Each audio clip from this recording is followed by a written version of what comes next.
Yan, dito naman po tayo sa park at medyo okay pa rin yung panahon. So habang narito tayo, syempre magmuni-muni naman tayo at na manalangin. Isipin natin yung pag-ibig ng Diyos sa atin, yung mga biyaya niya, yung kagalingan, yung lagi nandyan ang Panginoon para sa atin, no?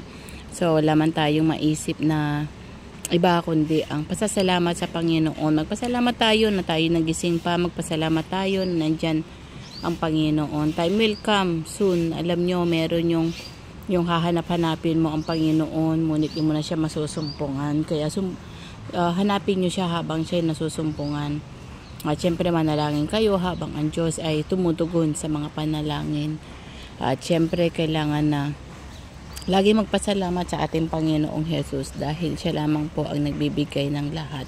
Galing po lahat ang mga blessing, ang mga good health, at ang lahat. Minsan dumaranas tayo talaga ng mga pangamba, minsan magdanas tayo ng kahirapan, mga trials, mga pagsubok, pero okay lang yan kasi nandyan ang God na tumutulong po sa atin. Yan, lagi siyang nandyan. So muli po, shalom, shalom. God bless you all and bye for now.